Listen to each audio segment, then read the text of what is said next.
بسم اللہ الرحمن الرحیم۔ السلام علیکم ورحمۃ اللہ وبرکاتہ۔ حضرت عمر فاروق اعظم رضی اللہ تعالی عنہ کا ایک ایسا واقعہ جو آپ کی آنکھوں میں آنسو لا دے گا۔ جب حضرت عمر فاروق اعظم رضی اللہ تعالی عنہ کے زمانے میں اسلامی حدود 23 لاکھ مربع میل تک پھیل گئی۔ حضرت عمر جو تختہ حکومت پہ بیٹھتے تھے، وہ تخت کوئی سونے چاندی کا نہیں تھا، بلکہ مسجد نبوی کی چٹائی تھی، اور وہی بیٹھ کر لوگوں کی باتیں سنتے، ان کی پریشانی سنتے، اور جب رات ہوتی تو بھیس بدل کر مدینے کی گلیوں میں گھوما کرتے تھے۔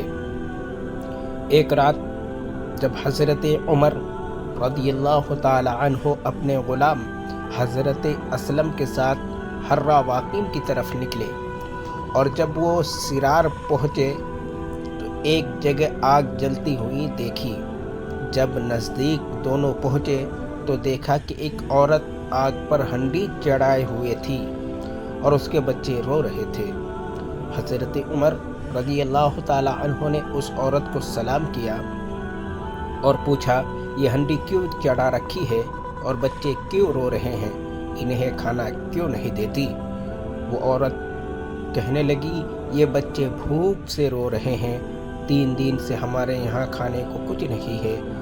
روزانہ بچے روتے ہیں اور میں ہنڈیا کے اندر پتھر ڈال کے نیچے سے آگ دے دیتی ہوں، پھر بچے انتظار کر کے سو جاتے ہیں۔ تو حضرت عمر رضی اللہ تعالی عنہ کو وہ عورت کہنے لگتی ہے، میں عمر کی جان کو رو رہی ہوں، اللہ ہمارے اور عمر کے بیچ فیصلہ کرے۔ یہ بات سن کر حضرت عمر رضی اللہ تعالی عنہ کا کلیجہ دہلنے لگا اور فرمایا، رحم کرے، عمر کو آپ کے بارے میں کیسے پتہ ہوگا؟ تو وہ عورت بولی، کیوں نہیں ہوگا؟ وہ ہمارا حکمران ہے، وہ ہم سے غافل اور بے خبر کیسے ہے؟ یہ سن کر حضرت عمر اور حضرت اسلم فوراً پلٹے بیت المال اناج کا گودام میں، جہاں پر پورا اناج رکھا ہوا تھا۔ وہاں پر دونوں آئے، آٹے کی ایک بوری لی، گھی، کھجور، درہم اور کپڑے رکھے، یہاں تک کہ بوری پوری طریقے سے بھر گئی، اور اپنے غلام حضرت اسلم سے فرمایا، یہ بوری میری پیٹھ پر لاد دو۔ حضرت اسلم بولے، یہ کام تو میرا ہے، میرے آقا لاؤ، یہ بوری میں اٹھاؤں گا۔ حضرت عمر رضی اللہ تعالی عنہ کی آنکھوں میں آنسو ہے اور فرمایا، اسلم، قیامت کے دن میرا بوجھ اٹھا لو گے، یہ عمر کا بوجھ ہے، عمر کو ہی اٹھانے دے دو۔ یہ عمر کا بوجھ ہے، عمر کو ہی اٹھانے دے دو۔ یہ سن کر حضرت اسلم نے بوری ان کے پیٹھ پر ڈال دی، اور وہ حضرت عمر فاروق اعظم وہ اس عورت کے گھر جاتے ہیں اور دستک دیتے ہیں۔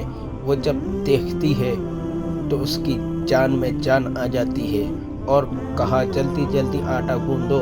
اور حضرت عمر رضی اللہ تعالی عنہ اس عورت کے گھر سبزی کاٹنے لگ جاتے ہیں، اور چولہے پہ سبزی پکانے رکھ دی جاتی ہے، اور جب آگ بجھنے لگتی ہے تو حضرت عمر رضی اللہ تعالی عنہ جھک کر اس چولہے کے اندر پھونک مارتے ہیں، کہیں آگ بجھ نہ جائے۔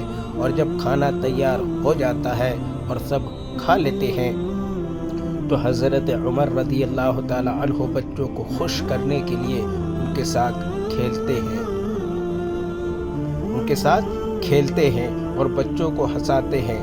جب بچے مسکرانے لگے تو وہ عورت بولی، اللہ تعالیٰ آپ کو جزائے خیر دے، خلافت کے حقدار آپ ہیں، عمر نہیں۔